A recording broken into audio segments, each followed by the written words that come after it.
been able to take us off here, off this planet.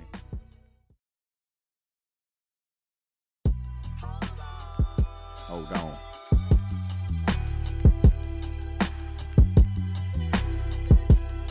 They ain't been able to take us off here, off this planet. They're not gonna be able to. Track pros. We rooted in this earth. Yeah. I'm not ready to give up on my people. Not trying to be equal with a culture that's evil. That's just slavery sequel. See, I rock with the prequel. Kingdoms and queendoms, my people royal and regal. We the first to lift up off the earth and walk in the sun. CP time is the moment that creation begun.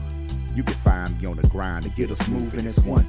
Our current state is a sign that we're losing the sun. You see a thug, I see a soldier that's just lacking direction. You see a thought, I see a princess that's just lacking protection. You see a kid that's behind with inferior mental. I see a youth with a mind and tremendous potential. You think the hood should be escaped, I see the hood is essential. I see our culture getting raped, you see a cracker's credentials. I don't say that we're doomed or that we can't come together. Of course there's tomorrow, because we've been here forever. Take us off of here never.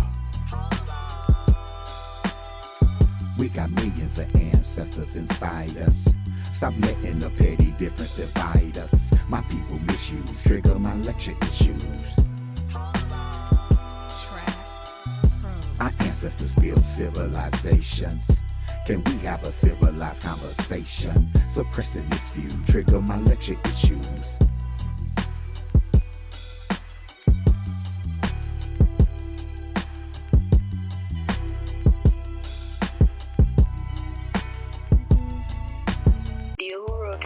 Overall is an amazing school from the teacher to the students. Is a place where kids can build their confidence and learn how to write, read, type, all of that good stuff. We learn our history here. We honor our ancestors, so we learn about who we are and where we come from, and I really enjoy this about this school. And like everybody's pretty much saying, it's a safe space, and we can always be able to feel like we can open up to our classmates and our teachers. So that's what I love. I love the environment in that they promote not being afraid to ask for help. Something positive about the Hoover Academy is this is a safe space, and you can be able to say whatever you want to say without being embarrassed, just like how Amani said. I've been able to, sometimes I can be shy talking around people, but y'all have taught me not to be shy and everything. This is a very good school. The part that I love about this is when we do ancestor reverence and African history. I think this is the greatest school I've ever went to because you teach me about my history, and at the other schools they never taught me one thing about my history. They just taught, the only black people they talked about at my other schools were Carter G. Woodson, Martin Luther King, and I think that's it. So you guys helped me learn my true history.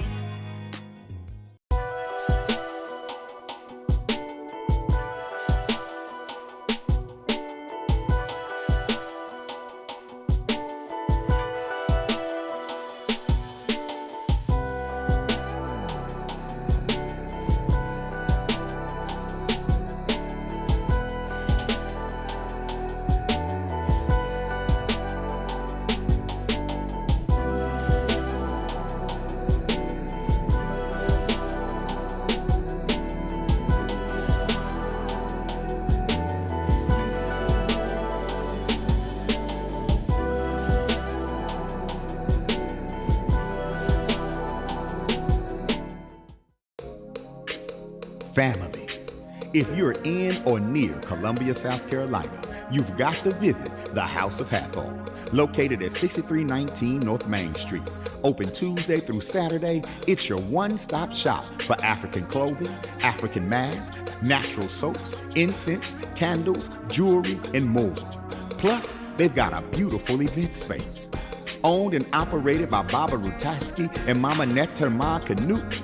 When you support the House of Hathor, you support the culture. When you support the House of Hathor, you support the movement. When you support the House of Hathor, you support the people.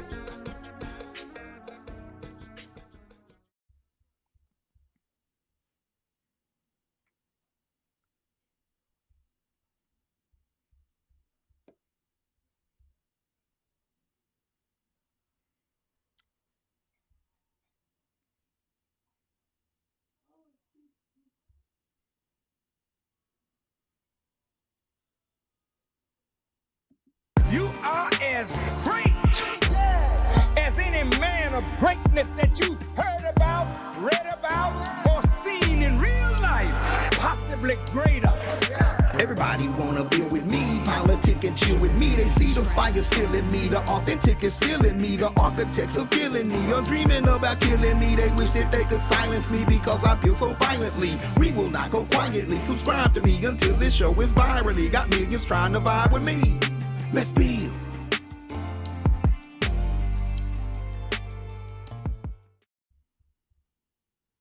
Oh, I'm still vibing. I'm vibing to that opening. You know what I'm saying?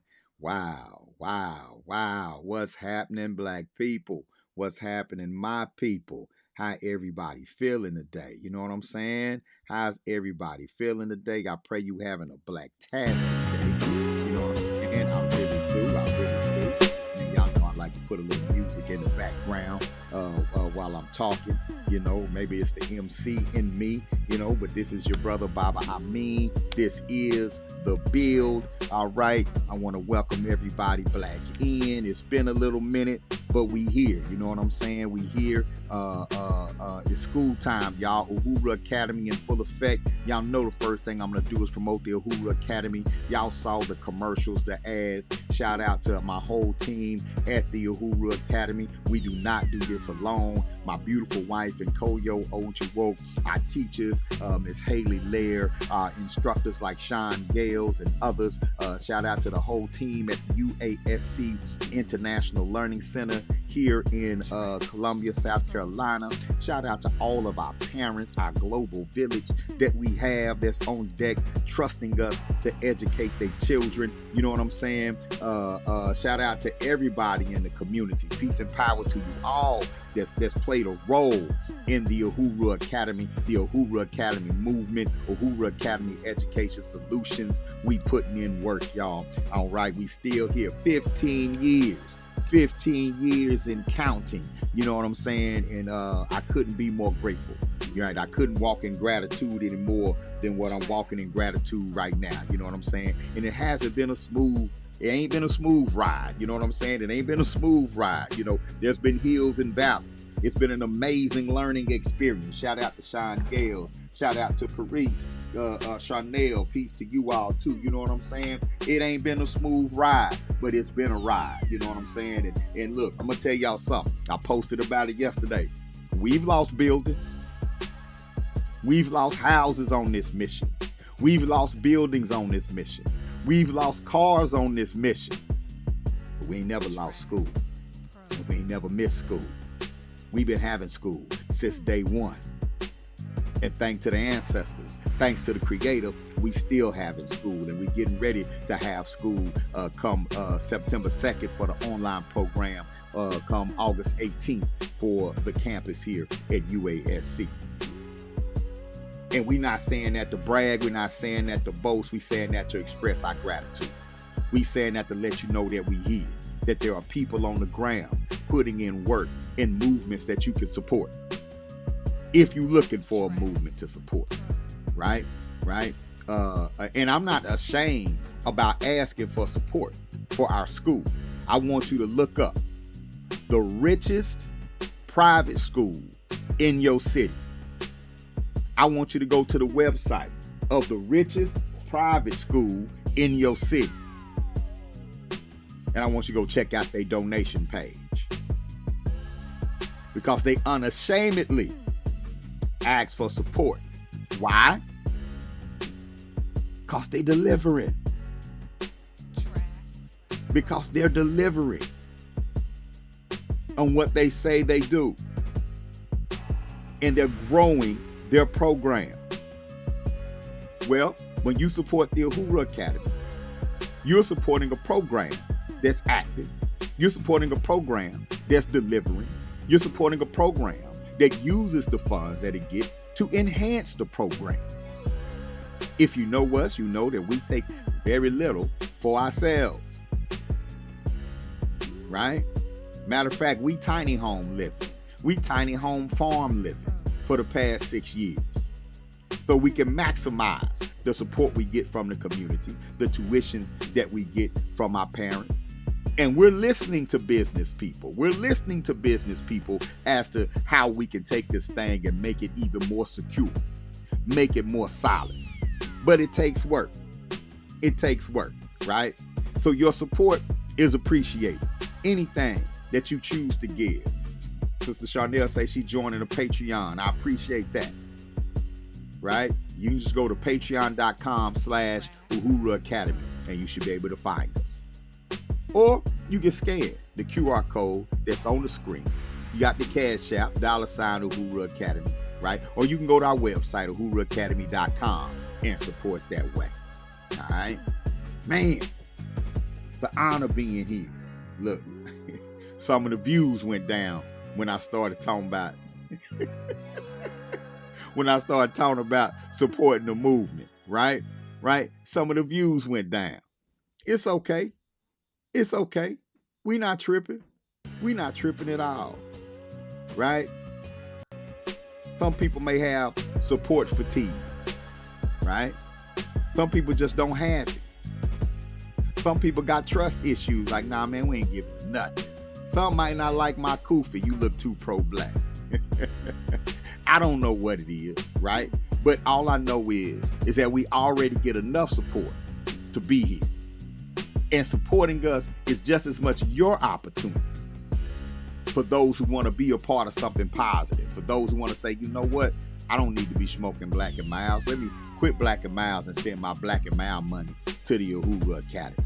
For those who say, you know what? I could drink a little less. Let me dip into my drink budget and send a little bit of what I use to drink. Let me send that to the Uhuru Academy. Let me dip into my cigarette budget.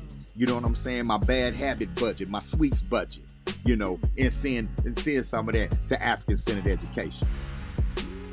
And we not just one school. Like of course, you got the UASC International Campus right here, right? But we have UA Online where we're educating young people all over the world. See what I'm saying? So when you support the Uhuru Academy, man, you supporting young Africans, young Black children, Black youth, Black families all over the globe. Peace to my brother Rakeem Shabazz. You know what I'm saying? You know, if you get a chance to check out Wise the Dome podcast, the Wise the Dome podcast on YouTube, make sure you go subscribe to that.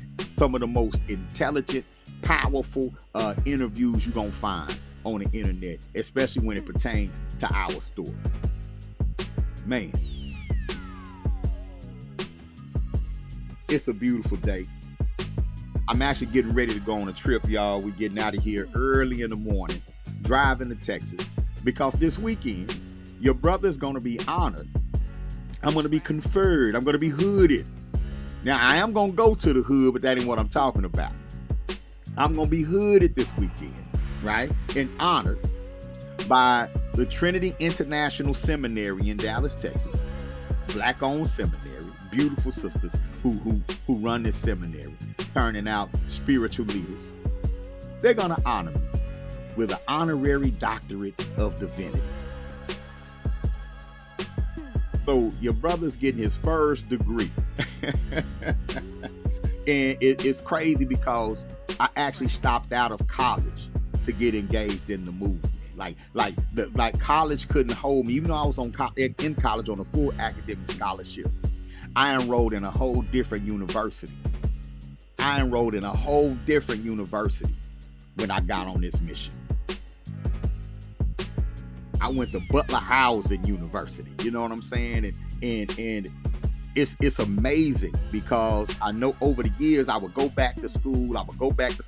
It wouldn't stick because the mission kept calling, right? And so I dove into that and I learned so much from teaching in Butler and spreading our rites of passage program throughout the neighborhoods, to working with Coming Up Gang Intervention, to working with the Boys and Girls Club, working with Tarrant County Workforce Solutions, to having my own program, Sound Incorporated, right? I'm talking about it became a master in civic engagement, right? Like if you was to have a hands-on program, right? If you was to develop a hands-on program for someone to learn how to teach, to learn how to engage our community, to learn how to organize and galvanize, I went through that program, right? But it's an honor, though. It's an honor to get the call from this beautiful institution, small black independent institution, just like the Uhuru Academy, for them to say, we honor your work and we want to put our letters on you. We want to honor you with the honorary doctorate of divinity. So I'm gonna be Dr. Baba Amin, DD.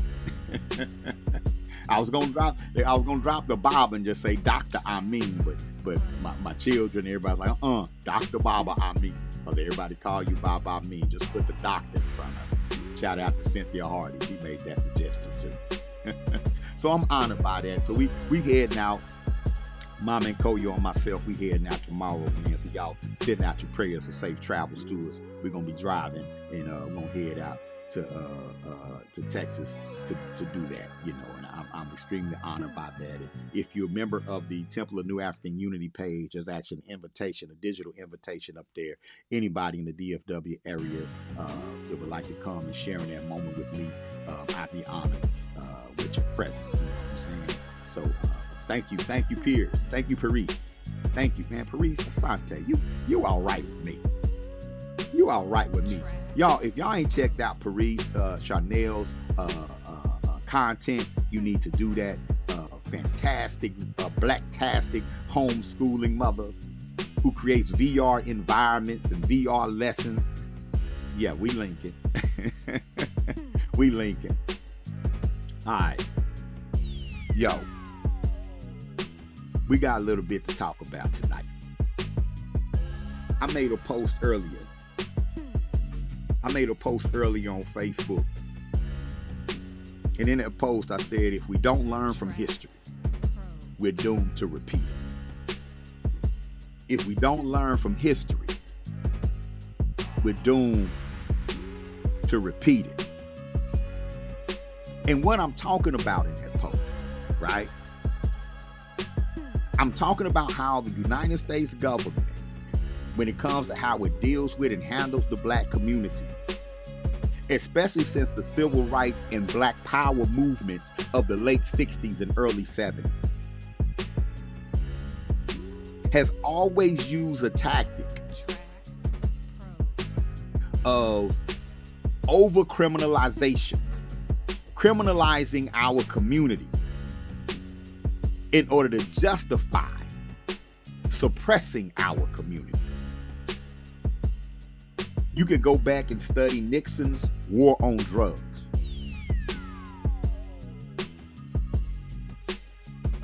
And you can see how Nixon used the propaganda of rampant drug use to over-police black communities and suppress black organizations. Right? Under the disguise of a war on drugs, it was really a war on black progress and a war on black people. These aren't my words, or the words of a raging militant.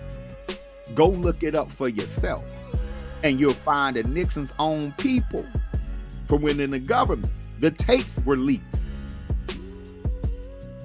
And you can hear them on these tapes talking about how they were going to use this war on drugs to criminalize black youth. Why? Well, number one, to satisfy the goal of the counterintelligence program that was launched in the 50s and 60s to suppress black movements, called COINTELPRO. And that goal in COINTELPRO was to prevent the rise of a black messiah figure that could ever galvanize the black community. Now, when I say that and talk about that, I'm not trying to put us in no victim bag. That's not what I'm trying to do. But there's a lot to gain from a suppressed black community. One of the things you gain is that you gain a population that has votes but no power. I'll say that again. One thing you gain is a population that may have votes, that may have rights, but they have no power.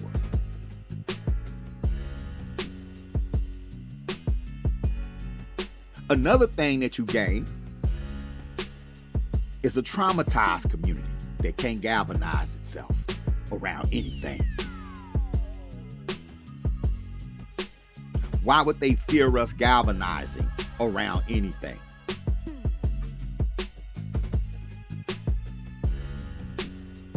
Because history has proven that when we galvanize ourselves, we impact this country and we impact the world. You think they want another Black Panther Party for self-defense? Like what Huey P. Newton and Bobby Seals and Chairman Fred and Eldridge, although that they built back in the day, you think they want to be dealing with that?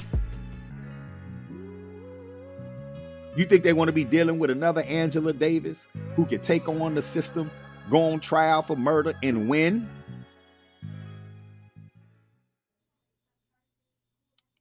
Do you think they want to take on another Afeni Shakur, mother of Tupac Shakur? You think they want to take on another Black Liberation Army? You think they want to deal with that again? You think they want to deal with more Black Wall Streets and Rosewoods and Black communities that circulate the dollar all year long? Got money hid under the mattress? No.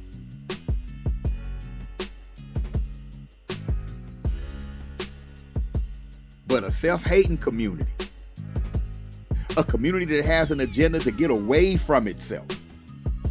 An assimilation type community that just wants to assimilate and blend in. A community marred in toxic shame. Well, that community, they're not going to be producers of anything. Because when you're seeking acceptance from others and it takes precedence over acceptance of yourself, you're not going to produce anything unless it benefits the ones that you're trying to impress.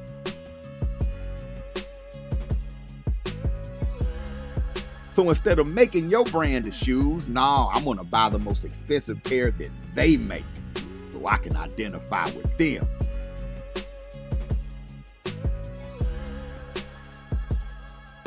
Instead of creating a job, I want to get a job that they offer so I can be amongst what? Them. Instead of building up the community, I'm moving out of the community. So I can separate myself from that group and be amongst what? Be amongst them. Too much crime in my community. I'm not going to stay and fight to eliminate the crime in our community. I'm going to leave the community because that's a show of success. And anybody that don't like it, anybody that calls me a sellout, you just angry. You just militant. Y'all see what I'm talking about? And then when a Nixon comes with a war on crime, this black boule that done moved up out of the community is like, yeah, it's too much crime over there. See, that's why I left. Stop calling me an Uncle Tom. Yeah, the problem of black youth, that's the problem. The problem of those thugs. The problem of those drug dealers. That's what's wrong with the community. Now, when they get rid of the drug dealers, I'm not moving back to the community. I'm not doing that. But yeah, that's what's wrong. Go get them. And when Nixon and the boys came in, talking about they're going to be tough on crime, and this war on crime actually went on through into the Reagan administration. When the Reagan administration came in, they was like, just say no, and they was really being tough on crime. Next thing you know, they coming in and they so tough on crime, they beating up people that ain't committed no crimes. Then it seemed like the ones doing the big crime was getting away. The drug suppliers never got busted. The gun suppliers never got busted. But God dog, that little dude on the corner, he in trouble.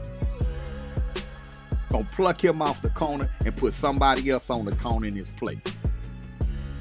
Boy, that little dude with the gun, he in trouble. Gonna get him, get the gun out of his hand, but then somebody else gonna have the gun in their hand to take his place. And next thing you know, we just recycling.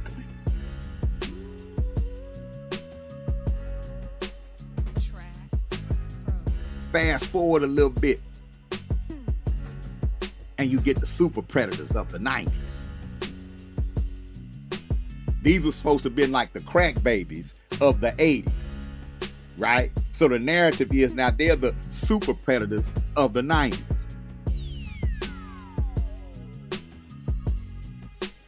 Now look here. When I started working in the community, because a lot of people, man, a sister was on my post earlier talking about, yeah, you pro-black folks ain't gonna do nothing. Pro-black folks just be talking. All you pro-blacks ain't gonna do nothing. I'm pro-black. And you gotta be pro-black to fight this. When I got involved in one of the so-called most dangerous communities in my city. And we went in with a rites of passage program. Shout out to Ricky Clark, the founder of that rites of passage program, my Jagna. And we were teaching African history in the middle of a community that was ravaged by drugs, ravaged by drug dealing, drug selling, ravaged by gang banging. And we were fighting from within.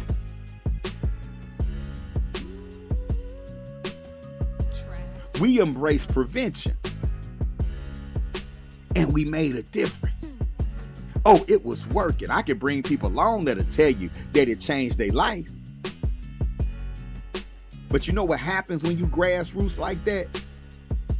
You know what happens when you go in and you start administering a cultural medicine? You know what happens?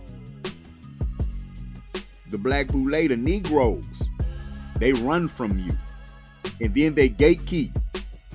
Like, nah, y'all too black. We can't really bring that out here. Well, we can't really get funding for that, which we wasn't looking for no government funding anyway. We understood that the government wasn't going to fund anything that was going to give us self-determination or a sense of autonomy or a sense of sovereignty. We knew that wasn't on the ticket. We understood that if we had to do it, we got to do it ourselves. We understood that. But what happens because you're not popular? Because they're not talking about you at the banquet, because you're not in the newspaper, people think it's not happening.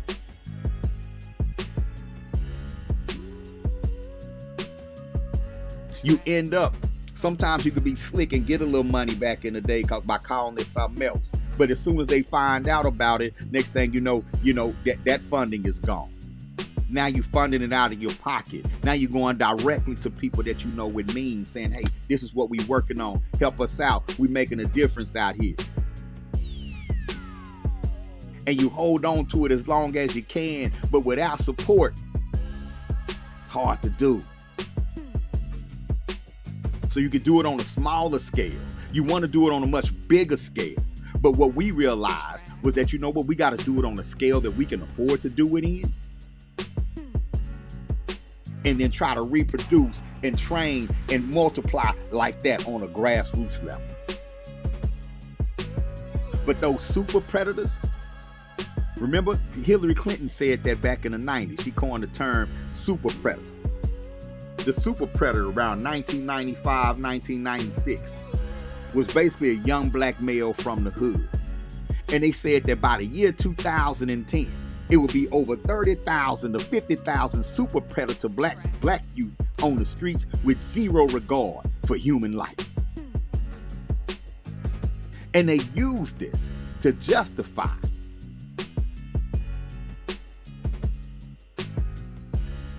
the bill that was written up by Joe Biden, the crime bill, the 94 crime bill, right? that handed out crazy federal sentences for drug abuse, drug possession, 3 strikes laws. And they presented it to the black community in a way like, yeah, I'm your friend. We getting rid of crime in your community. I'm your friend. This is what y'all need. And you had a lot of black pastors and Negro leaders saying, yeah, we need that crime bill to get these little thugs off the streets. We need this crime bill to get these thugs off the streets. But the issue was they wasn't clapping for programs like the Nation of Islam. They weren't clapping for programs like Safe Haven on the South Side in Fort Worth, and programs that you know was in your city back then that was making a difference but couldn't get a dime of support. Couldn't get any public praise from the Negroes because they were scared to stand next to somebody that might look militant. So the internal work was slowed down, but the incarceration work was picked up.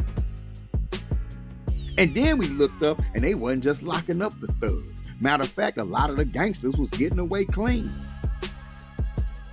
They was locking up Anis, who was just hooked on crack, getting 7 years. She has a drug problem. She needs rehab. No, she going to the penitentiary.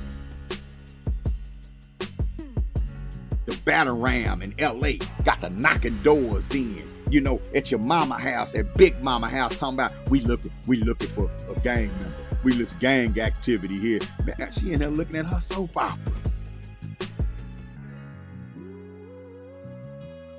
Now, I'm not saying we didn't have young people on the streets acting a fool in the 90s. Oh, we did. And I'm not saying we didn't have any super predators out there that didn't give a damn, because we did.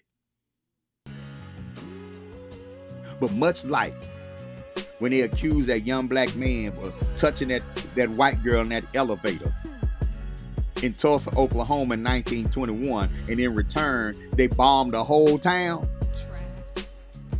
Just like when they accused Emmett Till of whistling at the white girl, and in return, they dumped him in the river and beat up black people, beat up his uncle and all that type of stuff, right?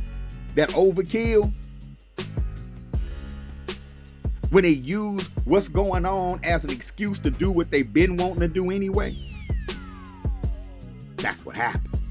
Let me ask y'all a question. Did it solve anything?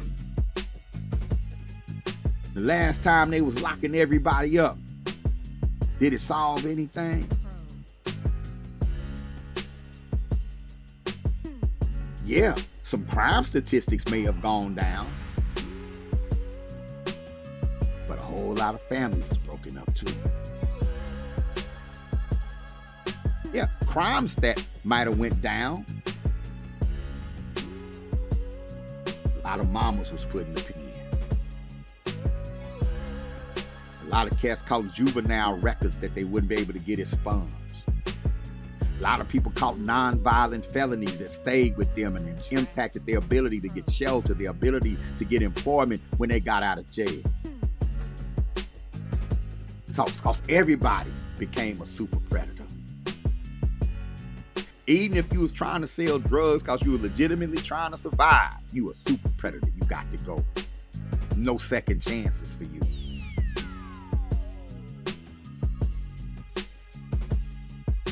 Now, we dealing with the children of the super predators. They got a new term now. They're using the term YN.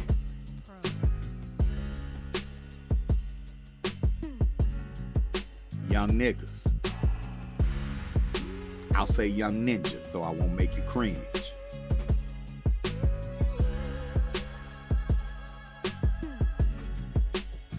So now, the propaganda of the YN is out here. And yeah, we know that there are some YNs that live a demon-like lifestyle. There's some serial killer YNs out here. Right? And something got to be done. Now I'm gonna tell you something. When I talk about the crime statistics and the over incarceration, like I'm opposed to over policing. I'm opposed to unfair sentencing. I'm opposed to nonviolent offenders being treated like they killed somebody. I'm 100% opposed to that. But I ain't scared of nobody going to the penitentiary. If we're not dealing with them as men inside our community, somebody got to deal with them. Some people want to go back to the plantation. Some need to go. I remember I had an elder in the movement tell me, say, you know what? A lot of cats wake up in prison. Some of these cats have to be sat down somewhere so they can wake up. Malcolm woke up in prison. He said, I'm not crying for the ones that's out here living their lifestyle and they get hemmed up. I ain't crying because they got hemmed up. I'm crying that they were in the lifestyle in the first place. Like, I'm upset at that because I'm a prevention specialist. So I'm upset that they in the lifestyle in the first place. I'm upset that they in a situation where they feel like they have no regard for human life. That upsets me. The condition that creates that upsets me. But when they get hemmed up, not only will it make the community safer, but my prayer is that if they hadn't killed or hurt anybody seriously yet, that they could turn it around when they do get sat down. And if they have hurt others, that they could turn it around when they do get sat down.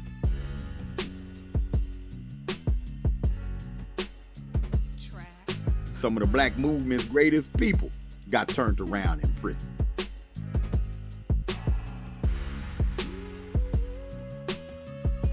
Them YNs that want to shoot, them soldiers, them warriors that want to op, they traumatized, they misguided, they confused, they still dangerous. But hell, the U.S. military can use, the military is full of them type people. They actually have traits that the military would love. And if we had a military, if we had security, if we ran our communities, owned our communities, built in our communities, and defended our communities, those would be our soldiers right there. If we were men who went home and took care of our families and an extended family, those would be our soldiers right there. You need a few that say, I don't care. But you want them to say, I don't care. Who comes against our community, I'm fighting against them. I don't care who's trying to harm my family. I'm willing to put my life on the line for my family and lay your life down in defense of my family. They just don't know who the enemy is.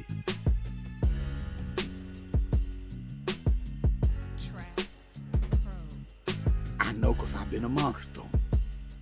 I've been amongst their daddies, they mamas. And when I see these babies, I see pain. When I see the babies that's in that mindset, I see pain. I see pain. I see them masking, trying to mask over the pain, trying to look bigger than what they are, trying to look more successful than what they are. They're fighting poverty. They're fighting depression.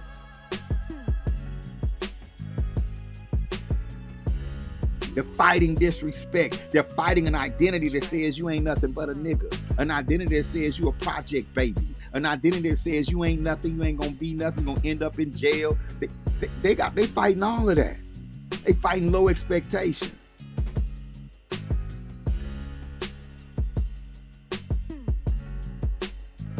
They dealing with the disappointment that everything ain't gonna be okay.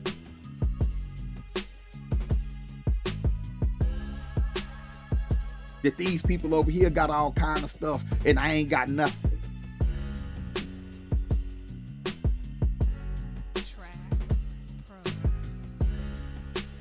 A lot of them fighting rejection. Like, my daddy don't want me. Where my daddy at?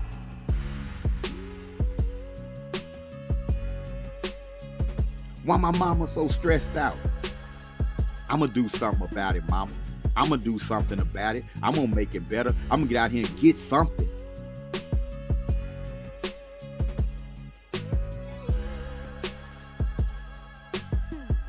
They get bombarded with stories and examples and narratives of cats who come up in the streets.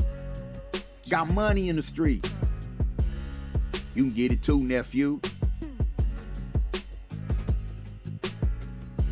But everybody can't get it. It's competitive out there. So much of it is reputation. So much of it is presentation. Just like anywhere else, just like in corporate America, you can be really good at what you do, but show up in a raggedy suit.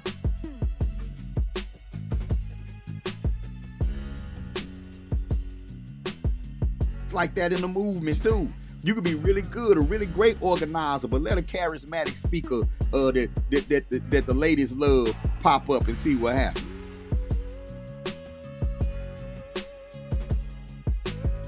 Let a beautiful young lady come in and want to be a Black Panther. Ask the OG Black Panther part. How women were used to disrupt. How men were used to disrupt. This ain't a new playbook. Put something shiny in front of them and tell them go for it.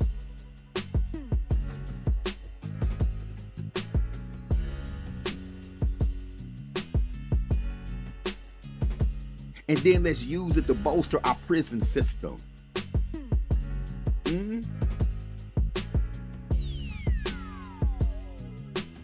Let's capitalize on it. The name of the game is capitalism. Let's capitalize on this ignorance. Let's capitalize on it. Prison is a multi-billion-dollar industry. Let's capitalize on it.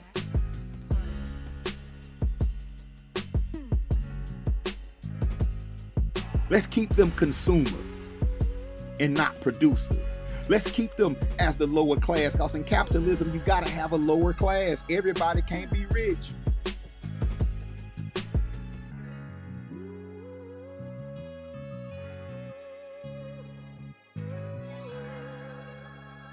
So when you see Trump bringing troops into D.C., he's already talked about wanting to do it to Chicago and all that kind of stuff. He ain't worried about crime. He loves crime.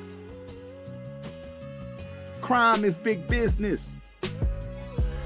They ain't trying to eradicate no crime, but they got us. We have us in such a situation where we're desperate, like somebody got to do something.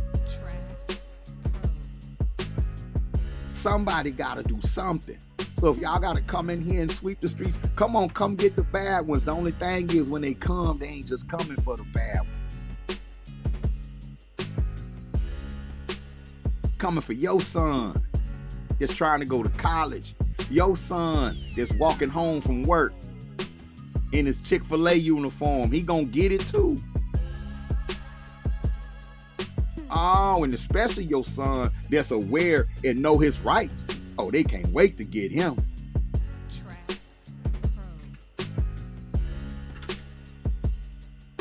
See, you don't control the punishment.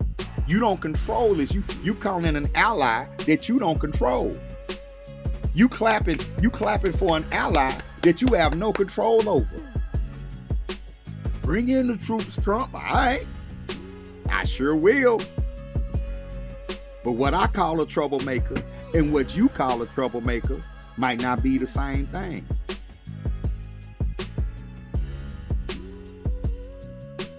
Hell, I'm a troublemaker. I'm an African-centered educator.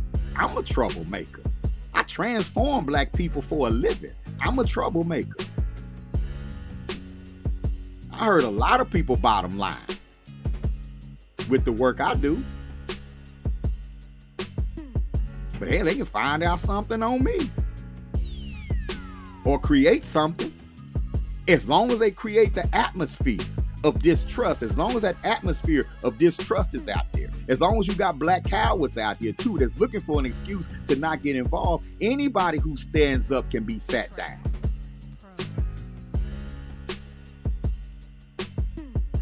Anybody.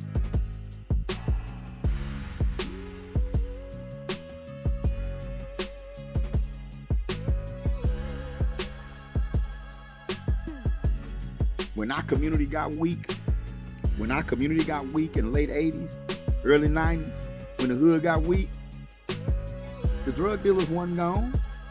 When they started locking everybody up, drugs didn't leave.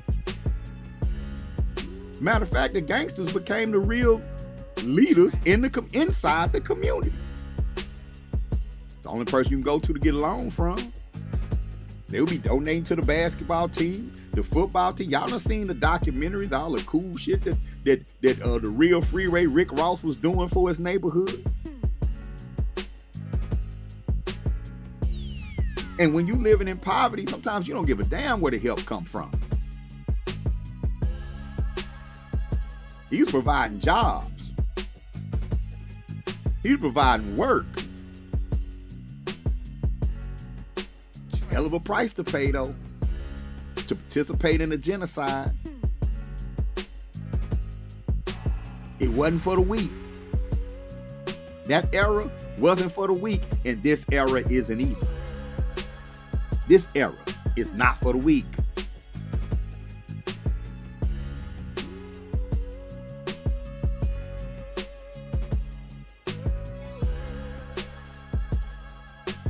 We want to continue to allow our children to be miseducated. We want to get away from institutions that hold us accountable for our own behavior. We're embracing all kind of so-called liberalism. It's YOLO, YOLO. You only live once. Let's go on a trip. Let's do this, YOLO. You only live once.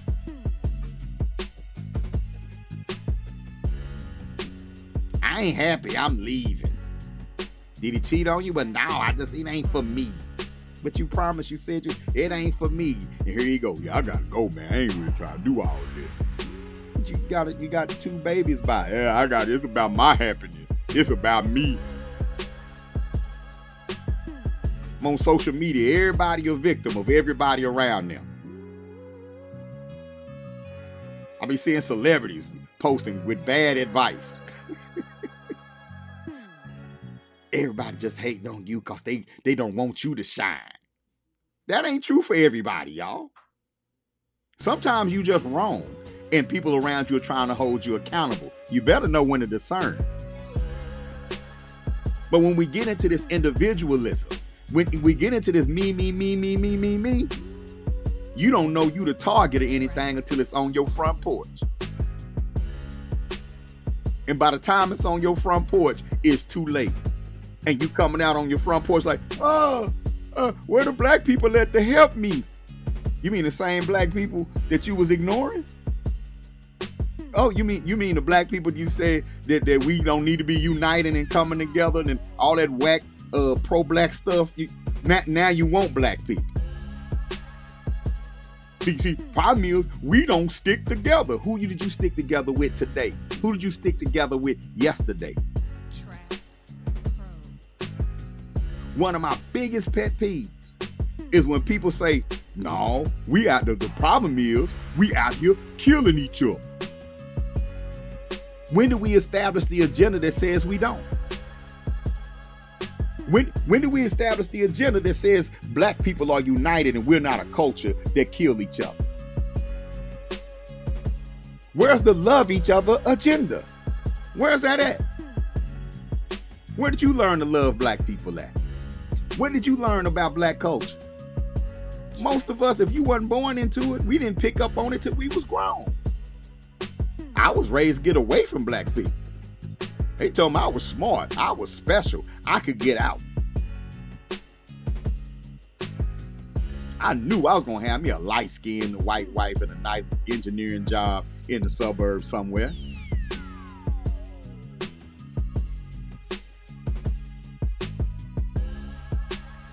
But you want to walk in this toxic shame whenever something negative happens among black people. All the negative traits in our community, we want to walk in that because for the black coward, it gives you an excuse to not get involved.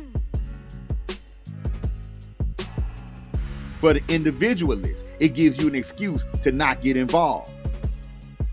Latricia, I be on her, and it be folks that I know that's supposed to be pro-black, and they always talk about, see, that's why I ain't involved in no movement. As soon as they see something wrong, as soon as they see something going on, as soon as somebody slip up in the movement, see, that's why I just stay to myself. That's why I don't get involved. That's not why you don't get involved. You're not that one special righteous person that don't make mistakes. You have to guard your energy from everybody else. No, you just scared.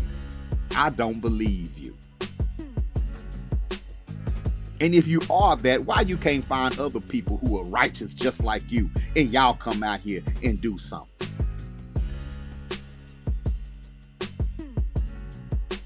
Now, true Sankofa, I'm going to say this. We're not the only ones that put our worst on the pedestal because Trump is president. And white folks love a good gangster movie, a good white serial killers have fan clubs. So they put theirs on a pedestal. What we lack is power. See, we get help to put our worst on the pedestal. See, our problem is we're not using our own pedestals. That's our problem. We won't build pedestals. We want to make it in the mainstream music business. We want to make it in Hollywood. We want to make it inside of other people's institutions. And we want to judge success based on how well we do in other people's institutions. And they're not interested in your best. They're not interested in our best. That's our responsibility to be interested in. I saw where they suspended the BET Awards and the Soul Train Awards until further notice. I ain't mad. It should be suspended. Black people don't own neither one of them no more. They ain't our awards. So, it shouldn't be a Soul Train that's not black owned. Once BET got sold, it wasn't BET no more.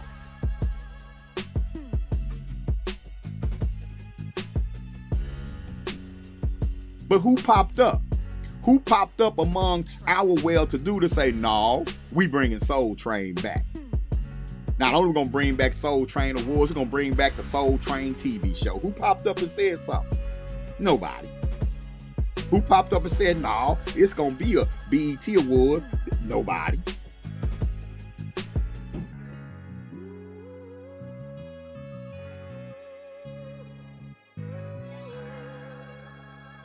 Build your own pedestal. And even if it's not as big as their pedestal, it's better than their pedestal because it's an honest pedestal. And it's a pedestal where we honor people, folks, institutions that exemplify the direction that we want to go. Where do we want to go?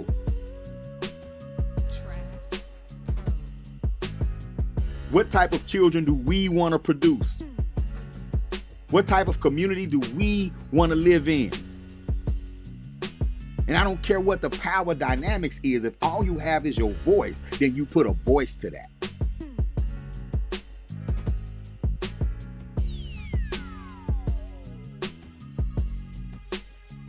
Right now, we a bunch of dopamine addicts.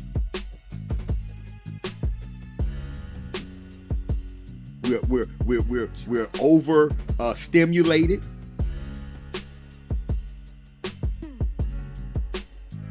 And we're detached from what's really going on around us. And by the time we realize what's happening, it's too late.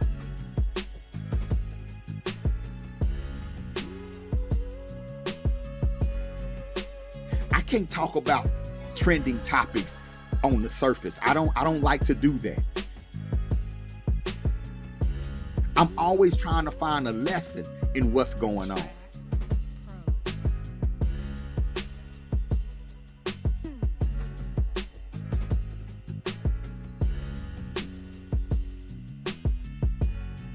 And understand, they say you reap what you sow. And we can't just look at young people who are committing crimes as the sole issue or problem in our community. They're actually a symptom of the problem. The problem is the benign neglect, apathy. The problem is the self-hate. The problem is the lack of self-knowledge. All those factors that lead us to try to turn our back on our culture, our back on our people in the name of gaining success for ourselves. But don't y'all see that no matter what we do, we're going to carry the label, carry the burden of what's going on with our people in this country regardless?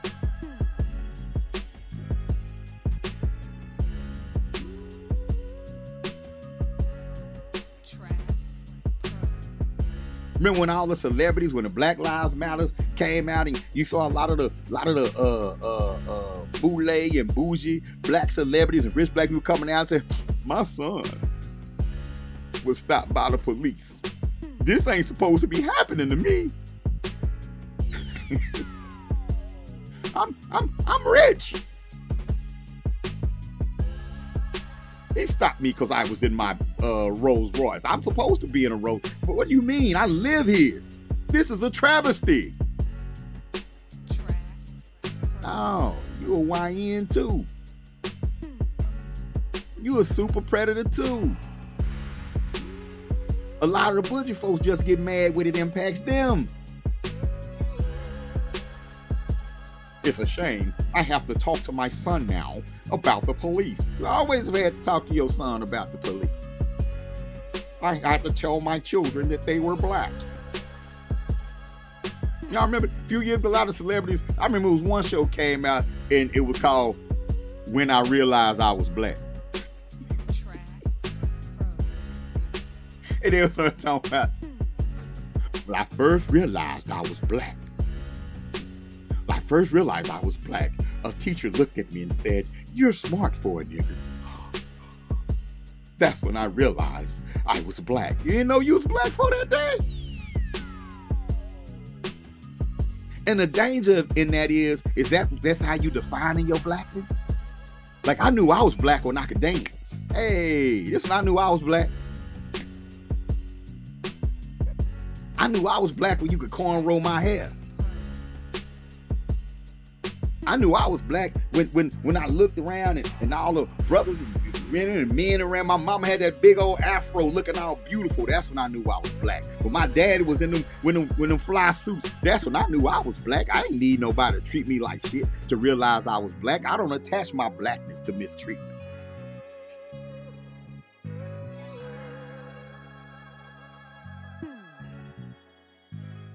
And it trips me out, Drew, because people change their zip code and they doing their thing. But then when something happens, I'll tell you, when I sit down with some of these bougie people, I'll be like, yeah, you know, we working with some great youth over here. Yeah, you know, the only problem is, you know, what we doing to each other. What we just need to stop. Brother, we need to just stop killing. We need to stop hurting each other. You ain't around no black people. Did you hurt some black people today? Well, you did by your neglect. You did by ignoring us, you know. Was it Kwame Nkrumah say if your people are oppressed and you're not working to free them from their oppression, then by your very active inactivity, you are against your people? The A-N is just as bad as the Y-N. A mean absent.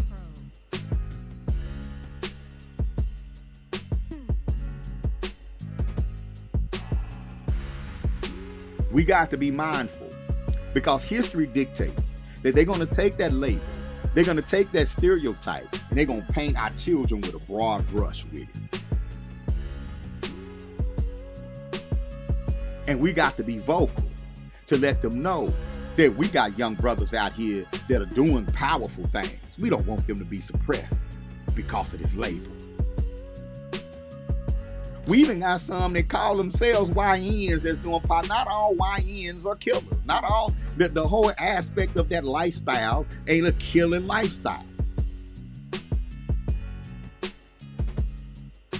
We can't allow our children to be dehumanized, and we can't assist in that. And we got to be out in these streets. We have to be out here in these streets, doing our part, whatever part there is to play, for you to play. Find your role.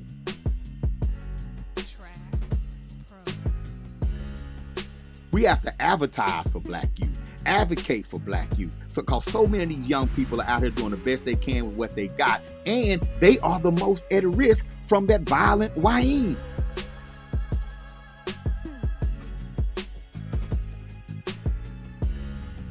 Your baby that's trying to do it the right way, trying to stay out the way, is at risk.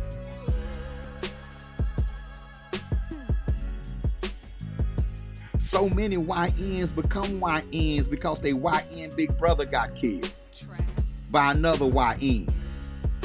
So many YNs become YNs. They were scientists first. They wanted to be a pharmacist. They wanted to be a police officer even. But then a YN killed they YN uncle. The YN killed their brother, or a stray bullet hit their little sister, and now they YNs. Now they off the porch.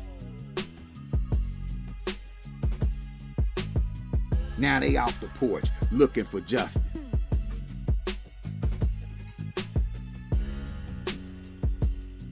And that's one thing that our generation understood. True Sankofa and Pac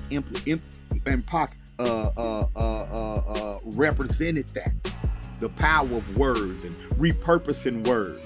You know, okay, you won't leave it alone. Let's repurpose it. Never ignorant, getting goals accomplished. And a lot of people like, we dismissed that. That's all right, because you're not in the trenches with the niggas. You're not down here. You're not over here. Oh, that ain't gonna work. How you know you ain't working? You're not using tools. The only tool you use is the police. The only tool you want to use is mass incarceration. The only tool you want to use is probation, deferred adjudication. Those are the tools you want to use that's gonna take this young promising mind off the map for good. Out of the lane of opportunity for good. You don't understand the concept of taking them from point A to point B. You want point A to point J, jail. Or A to Z. All you see what I'm saying? But sometimes people have to take a little bit of their poison. Sometimes you got to repurpose it. Sometimes you got to lower the dosage first. It happens. Everybody not gonna hear where the word nigger came from and say, oh, I ain't never saying that no more. Hell, it took Richard Pryor going to Africa to stop saying it. He built the whole empire saying the word. He was saying it on network television. He went to Africa and said, I'm not gonna say it no more. And I don't even know if he stuck to that, because I think he said it in Harlem Nights.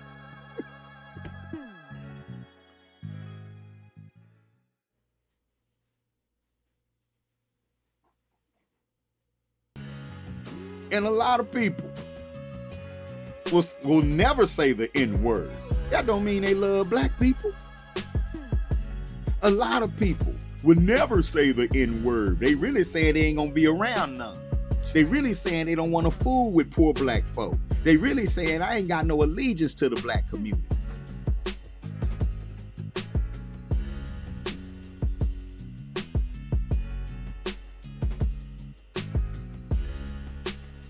Exactly. People think that poor people ain't supposed to see rich people break the rules and not want to break the rules. People think that, yes, Acha, this is live. People think that poor people are supposed to follow the rules while watching rich people break them and get rich. A man with 30 felonies is the president of the United States. People think poor people are too dumb to know that Israel is stealing land from the Palestinians and murdering them every day. People think that poor people are too dumb to know that CVS is a dope house, that Walgreens is a dope house, that they slanging dope in there. Poor people ain't supposed to understand that. We supposed to think that that's all medicine and that those prices are fair.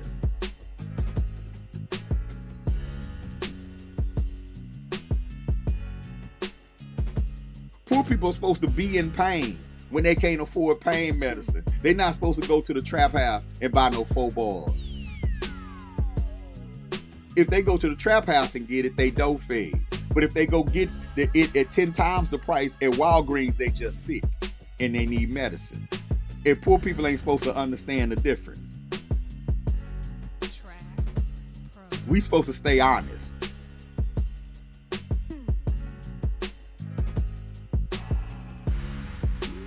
We supposed to be righteous.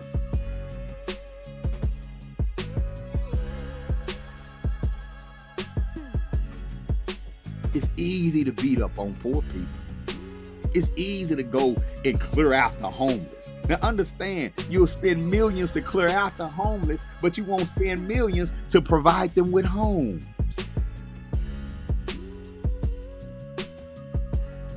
Track pros. You'll spend millions because everything they doing costs money, costs millions of dollars. And we spend more money to incarcerate.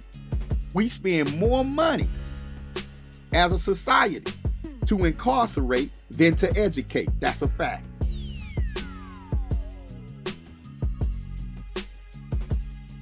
We'll put you in jail for free. We'll imprison you longer than you should be in prison. Oh, we'll provide you with 3 hots in the cot as a slave, as a piece of property that we can funnel money through in jail. But if you want to be educated, you got to pay us hundreds of thousands of dollars. You got to pay us thousands of dollars. You got to pay that university thousands of dollars. Government ain't going to help you with that. Matter of fact, when they do help you get that financial aid, they treat you like you poor. They think you poor. You less than because you got to get financial aid. Education should be free for all. Period. We can afford it. America can afford it. Trust me. Just go look it up for yourself. Ask Google, can the United States afford to provide free college for everyone, and see what it tells you. That's right, Pop. They got money for wars but can't feed the poor. I got a song called Who Do You Blame? I sample Pop. Like, can you imagine one person having $32 million and another person has nothing? And we've been conditioned to sleep with that. We've been conditioned to assume the $32 million person, he earned that.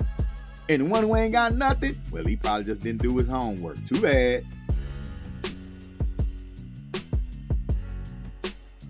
Track pros. So when the troops come, don't clap too loud. Because if they hear you, they might knock on your door next. You better realize that you're one of us quick. I'd hate to see you get reminded the other way.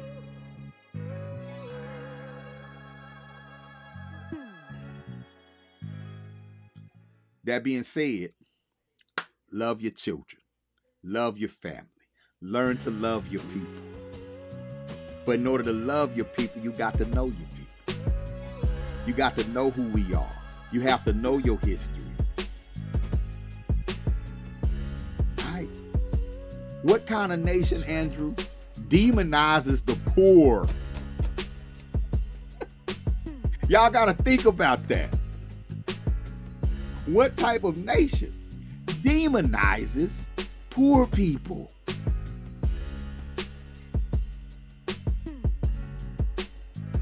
Love you too, Latricia. Y'all got to think about that.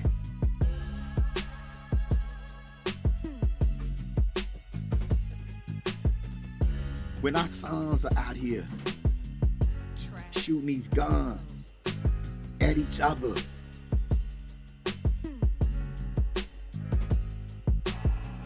I take that on me. I do. I accept a piece of that. I said, man, I didn't reach enough of them. We got to get this new definition to them. We got to fight. We're in a cultural and spiritual war. Every time I hear a brother say, I'm a real nigga, and real nigga mean I got a blick, and real nigga mean that I'll kill a nigga quick. Every time I hear a brother say, I say, God damn, somebody didn't get to him. He don't know who he is, and I hope he don't die before he find out. I hope he don't kill another brother before he find out. And then if he do, and he get locked up, I pray he find out behind them walls.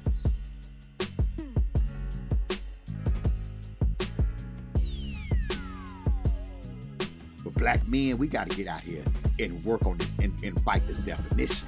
We got to get out here and let these brothers know who they are. One by one. And you can't get discouraged. You can't get discouraged because you still got some out there acting a fool. You can't get scared. You can't be a coward. I'm a different kind of warrior. I used to walk through Butler houses with red, black, and green on. Butler was a Crip neighborhood. I used to walk through Butler housing. No weapon, no gun, just knowledge and love. Nobody ever bothered me. No fear, chest out, head up. This is where God want me to be.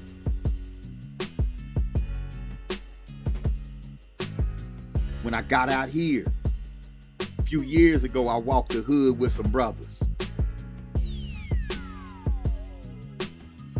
I ain't scared to approach, because you're going to feel my energy upon approach.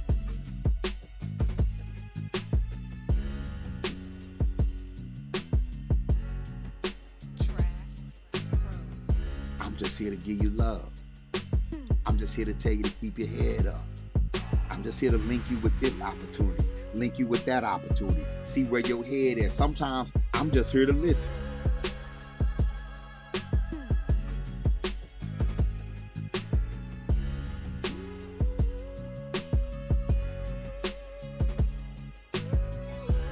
They call me a master teacher, but I'm really a master student. Sometimes I'm just trying to learn. I remember I visited the VIP Fort Worth program, youth intervention program in Fort Worth last year. Shout out to Brother Rodney, doing a great job, and his whole team doing a great job in Fort Worth, working with the so-called YNs in the city. And they working with the steppers. And I remember sitting in there and I said, let me humble myself. And they gave me a great introduction and all that kind of stuff. I said, man, let me humble myself, because I haven't worked with this generation like that. Let me humble myself and listen. Let me not assume that I got something to tell them. And I sat there and I listened and I learned. I learned that these babies were hurt. Had no counseling. Unresolved trauma. I heard they felt invisible, that nobody listened to them, that this was the only way to get respect, this was the only way to get attention.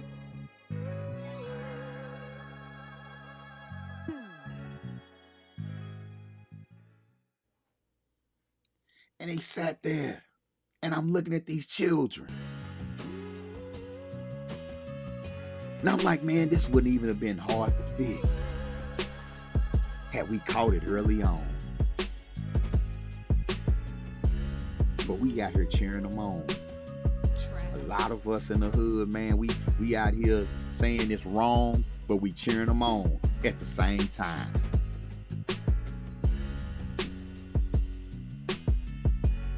We out here saying, man, y'all need to chill out. Y'all need to chill out.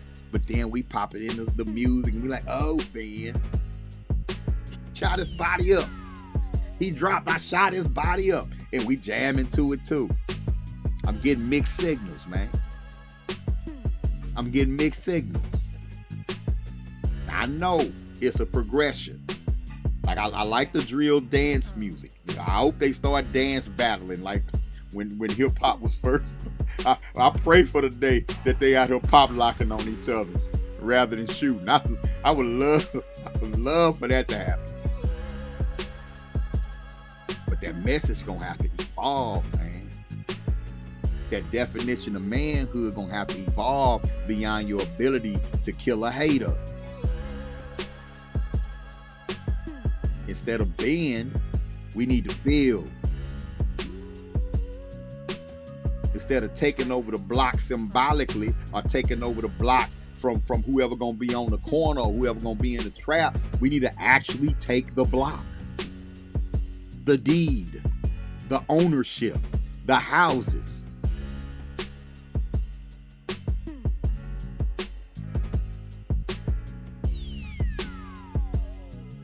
How you gonna shoot me for selling pills? Me and you competing to sell the pills on the street and shooting over that. But the Arab at the store making $500,000 a year at the corner store. And don't nobody want a store? Nobody want to learn how to run a store? Why we ain't competing with him? sisters, why y'all calling each other over the fight? And God bless the soul of the sister who just lost her life in Fort Worth. Why we calling each other saying, come on, bitch, come on over here and fight? Why we doing that? Fighting over what? Fighting over disrespect, social media, fighting over a man, fighting over what? Killing over what? Fighting. But we were both, y'all was both at the Korean lady hair store last week buying hair. Why we ain't coming together to compete with her?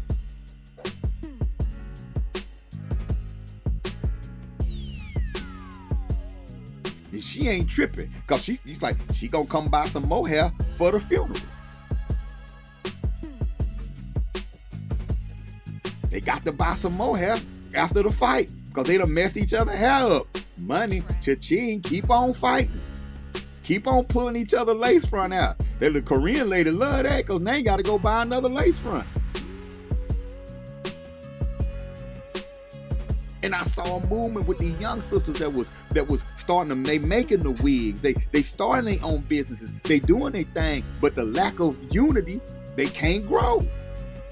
You can't grow your business because you gonna fight that girl over there. She could have been another $300 for your business. But because that whole talking slick, now you can't even go on that side of town to sell your goods. But that Korean lady, like, I sell to everyone. They coming in. And she making millions. Why you don't want what she got? And she don't respect you.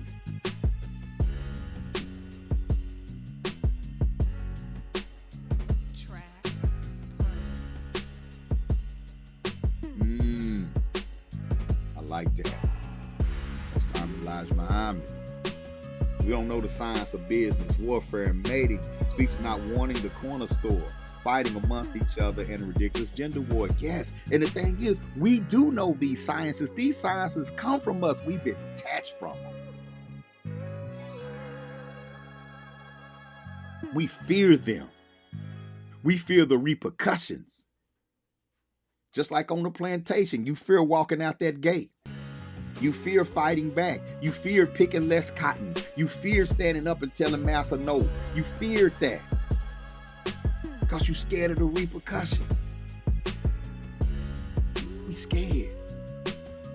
I was talking to some young people. I'm going to play this for y'all before I get out of here. And I was talking to young people between the ages of 16 and 24. And I'm letting them know, don't be afraid. I'm not talking to the youth about stop killing. I'm talking to them about stop being afraid. That YN is scared. He's acting out of fear. He says, if I'm a demon, nobody can hurt me. He just don't want to be hurt. If I hurt you before you hurt me, he just don't want to be hurt. I was speaking to a group of young people, and they sitting there, and I could see on their face, like, we trying to do our thing, but we don't even know the right questions to ask. I can't get past the judgment that I think everybody in this room already has on me.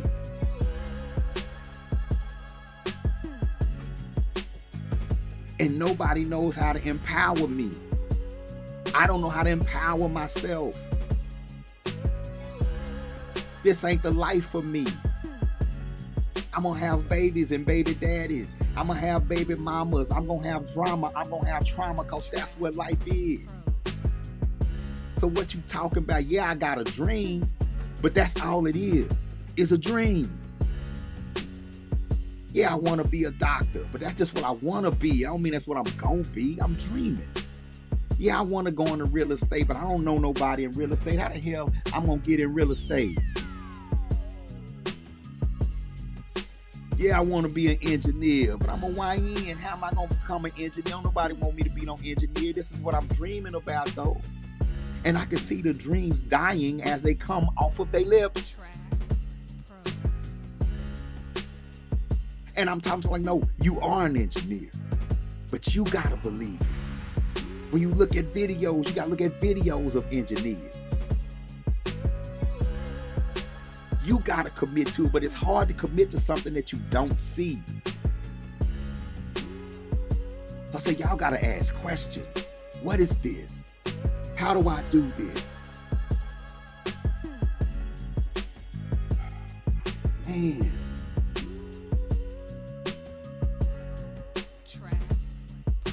I talk to him like this. Hold up. Y'all check this out. It's just a clip of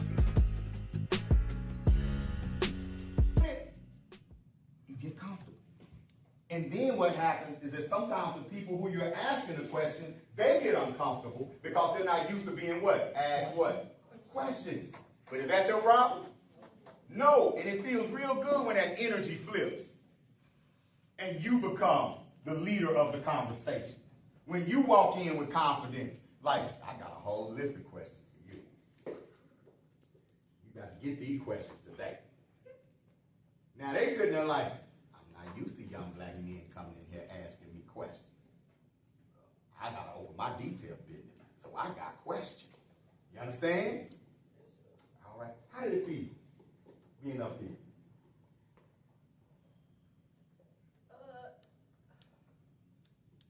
It was frustrating. It was frustrating. What was frustrating about it?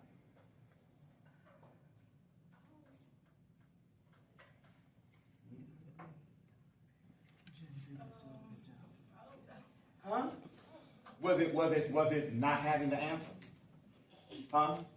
Yeah. I'm gonna tell y'all what we've done wrong with y'all. One of the things that we've done wrong, right? You've been in a school system that did not promote critical thinking. You've been in a school system where the main thing you had to do was memorize the answers to the what? To the test. Did y'all have to take state tests when y'all was in school? Right? Did you get any say as to what the test was going to be about? No. Did anybody ever ask you, what do you think about this? Huh? No. Did you say, hey, did anybody say, did you get to ask somebody, does this have anything to do with me? Is this going to help me get into the military? Is this going to help me be a truck driver? Were questions encouraged? Huh? No. But you was told that you always had to have the right what? Answer. Everything was about having what? Answers. And if you didn't have the answers, what happened? You failed for not having the answers. But do you know that there are other schools in more affluent communities where they encourage the students to ask what? Questions. Am I telling the truth? Absolutely. There are schools in more affluent communities where they're like, all right, you all, get in a group, and I want you to talk about global warming and how we can solve it. You ain't ever been in a group like that? They didn't do that at your school? Huh? All right, y'all, come together, and I want you to come up with solutions. How do we solve poverty in the black community? Did y'all ever do that project? But is there poverty in the black community? Yes. Then why were you never taught how to solve it?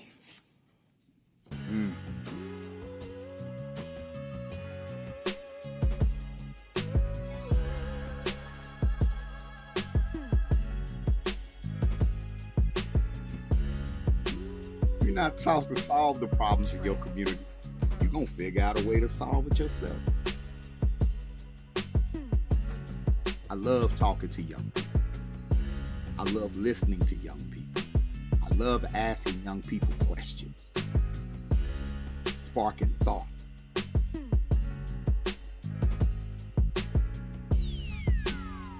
If you want to know what our youth need, talk to them. Don't allow them to be labeled. Don't allow yourself to be scared away from your own children. These are our children.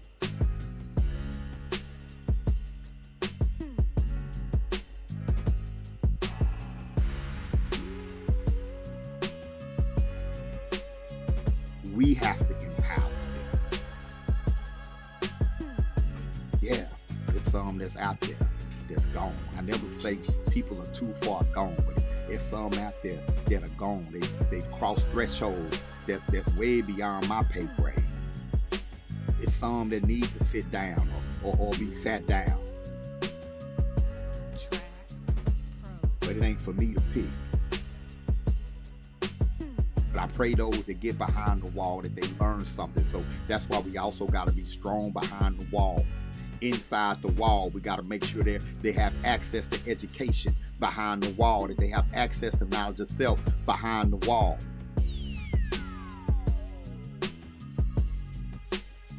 But most of them that are out here, they doing what they can with what they got, but they don't have enough, and we have more to give. We have more to offer. Track Pro. I know I said I might talk about a couple of other things tonight, but I started talking about the youth first. It's just hard to get up off of that. I know a lot of people been talking about Umar Johnson and the buildings being lost. And I looked at, we had an encounter with him years ago. We brought him to the Uhura Academy years ago. Did a great job before he was super famous. Did a great job with our youth. I think he was shocked at how much history our youth already knew, but it was really cool. I have got that video. As a matter of fact, a few years later, his fame picked up. He came back to DFW. We didn't have a very positive interaction. And I remember criticizing local leaders in our community, some business owners who brought him in and set up a situation where he was getting a lot of money and they wasn't making money in their businesses, not my business, right? And I'm like, no, y'all got to make this more reciprocal, because when he leaves, I'm going to be the one you call to help save your business. He took offense to that, so we were at odds at that time. But I warned him. I said, hey man, don't let people turn you into a Messiah. They crucify the Messiah every time. And I don't think he necessarily took my advice.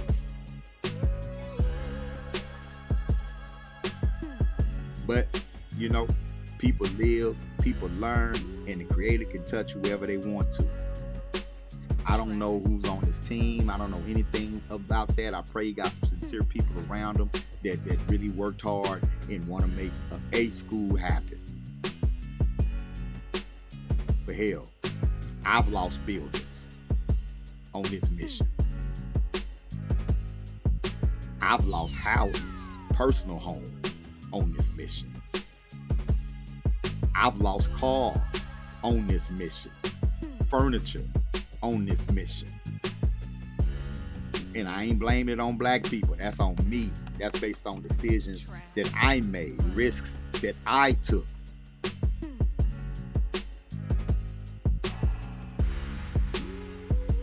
we ain't never missed school.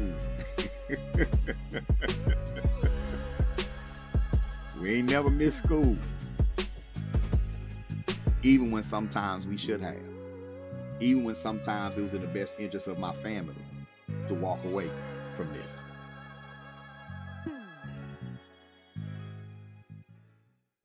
I'm not saying that to toot my own horn, but I am saying that if you're going to work for our people, any people, and you're going to work in the community and you're going to take this on, it takes a level of commitment beyond what you think your current level of commitment is. Whatever you think your current level of commitment is, it's going to take more than that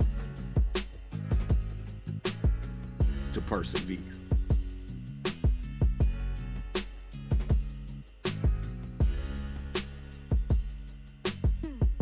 So my prayer is for those who look to us, those of us who are visible in this movement, who look to us for inspiration. My prayer is that you're still studying for yourself, that you're not in this because of Baba Amin, that you're not in peace to you through Sankofa.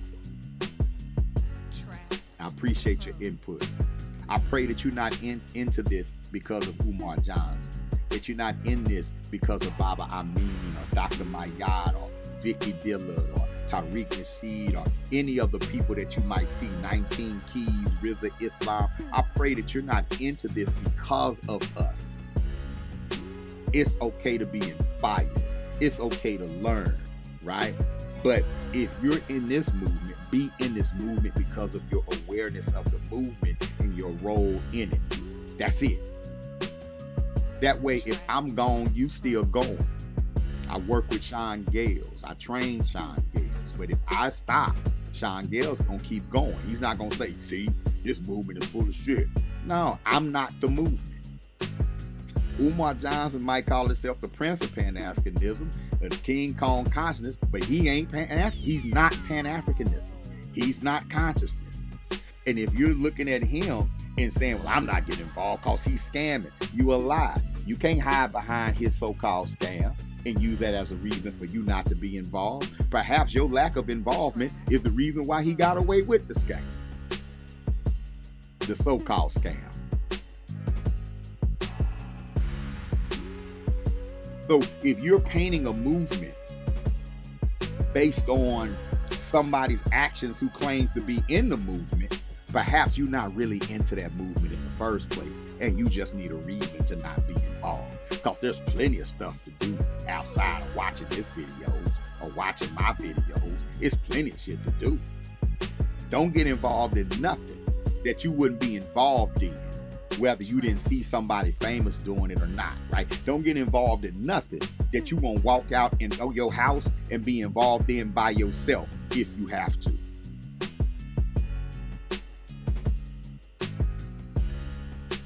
That's my advice. If they fix the school system tomorrow, there'll still be an Uhuru Academy. Don't be a Christian because your good friend is a Christian. Be a Christian because you believe in what Christianity can do for you. Don't be a Muslim because your good friend is a Muslim, or your boyfriend is a Muslim, or your girlfriend is a Muslim. Be a Muslim because you understand, you study what Islam is, and you believe in what it can do for you.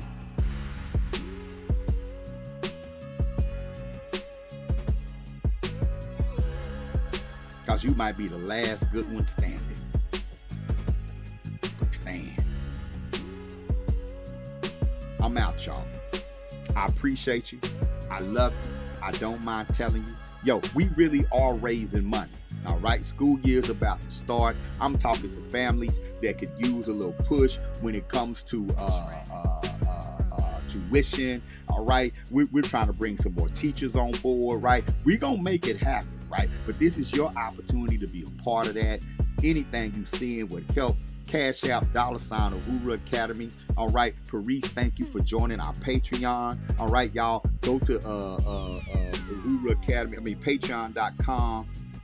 Paris, put that Patreon link back in the chat for me again, if you don't mind. I'm scrolling to see it. You posted. I want to put it on the screen. Do you have $5 a month for African-centered education? $10 a month, $100 a month, $20 a month for African-centered education. And we ask without shame, this is an opportunity for you to get involved in something positive and powerful. If you don't have the time, you can use the money. If you don't have the time, you could put that in. And somebody might say, see, he's just like Umar. I ain't gonna lie, we got this part in common. The only thing we got different is that when you support our school, I ain't trying to be funny, but it's open. It's open. It's active, right? I want to shout out to Dr. Oya Mayad, UACI STEM Camp, and Conscious Ingenuity. I want to shout out Brandy in Village Life Academy, right? Nicola Asante, I want to shout her out as well. I want to shout out all African-centered educators out there. Congratulations to the Ziax Institute on your new location. Y'all keep pushing.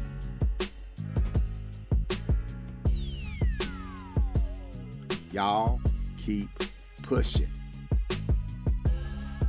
I can, Latricia. I sure can. I'll send it straight to your inbox. I will. And we can talk about how we get your babies in the Uhuru Academy. But this is why we create the scholarships. This is why we get out there and fundraise. This is why we step to the pastors and say, church, tied to African-centered education. This is why we step to the county council member This is why we step to the business people. This is why we step to the steppers. This is how we step to the ones in the community that's holding something. Because a lot of the OGs, they know too. They know what these babies need. And you'd be surprised who would get behind. The streets gave us our first schoolhouse. I'll never forget it. Hey, I'm out, y'all. I gotta get ready. I got a trip early in the morning. We hitting the road. This has been the Build with Bob Amin. I'm gonna leave y'all with a testimonial from a young Ama Kambon, based in Ghana, graduated from our online program this year as a senior, and she sent us a testimony. Check it out.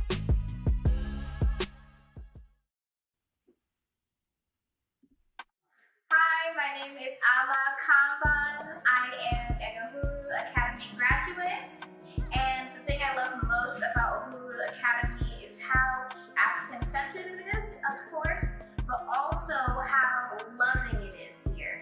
The teachers really care for you. The students are so warm and welcoming, and they just really, make sure that you're moving in the right path.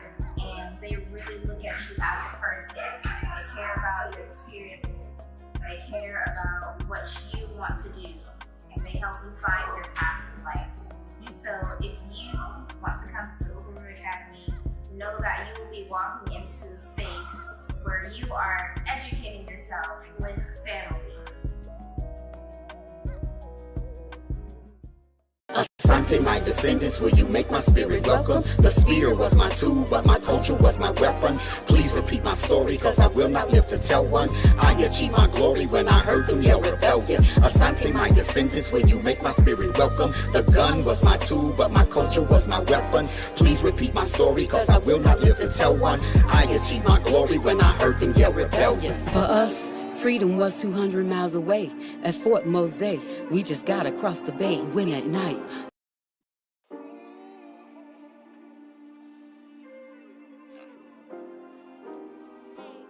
Speak through me, ancestors. Speak through me. Jimmy Kato was an African warrior who refused to be a slave. Back then, enslaved Africans knew who they were, and they did everything they needed to do. Ran to the hills, burned the house down, anything they had to do to not believe that they were slaves.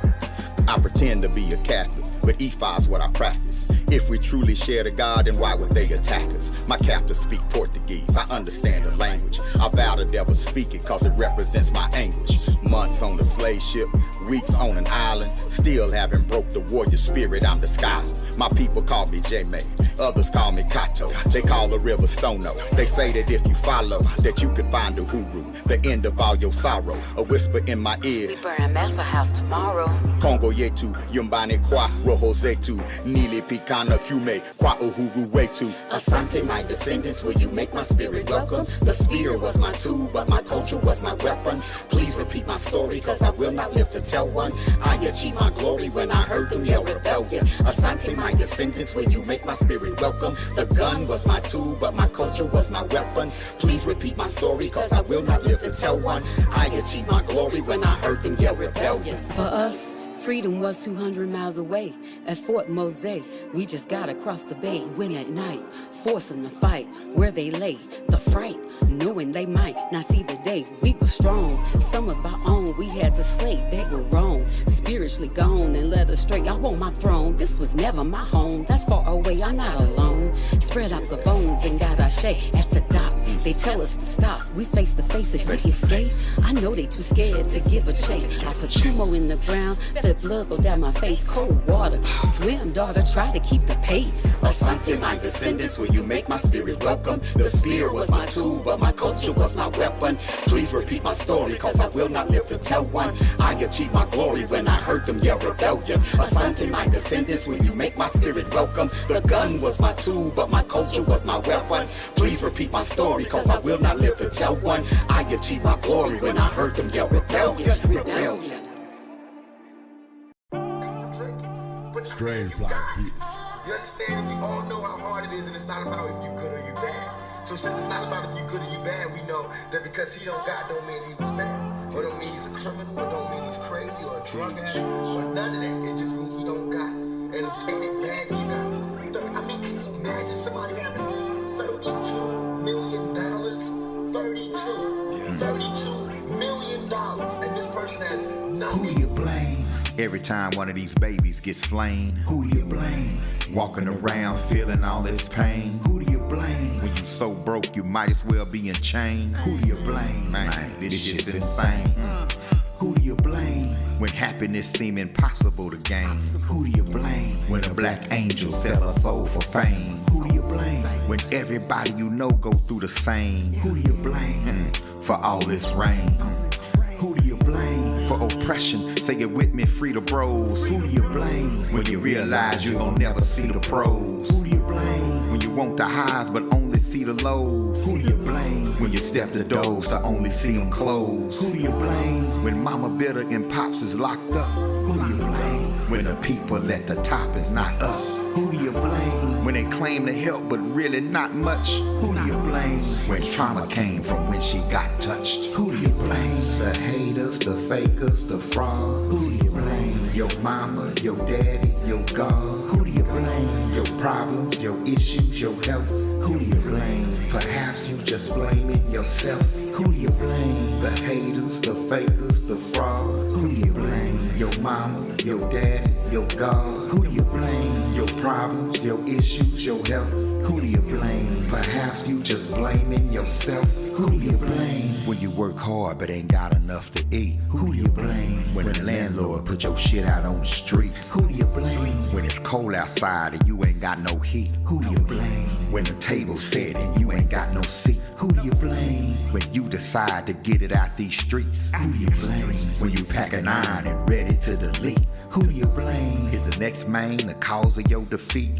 Who do you blame? When you play fair but everybody cheat. Who do you blame? When how you get it cannot be sustained. Who do you blame? When you realize your goals won't be attained. Who do you blame? When all your hopes and dreams go up in flames. Who do you blame? When people die and you don't feel a thing. Who do you blame? Every time one of these babies gets slain. Who do you blame? Walking around feeling all this pain. Who do you blame? When you're so broke you might as well be in chains. Who do you blame? Damn, this shit's insane. Who do you blame? The haters, the fakers, the fraud. Who do you blame? Your mama, your daddy, your God. Who do you blame? Your problems, your issues, your health. Who do you blame? Perhaps you just blaming yourself. Who do you blame? The haters, the fakers, the fraud. Who do you blame? Your mama, your daddy, your God. Who do you blame? Your problems, your issues, your health. Who do you blame? Perhaps you just blaming yourself. Who do you blame? Perhaps you just blaming yourself.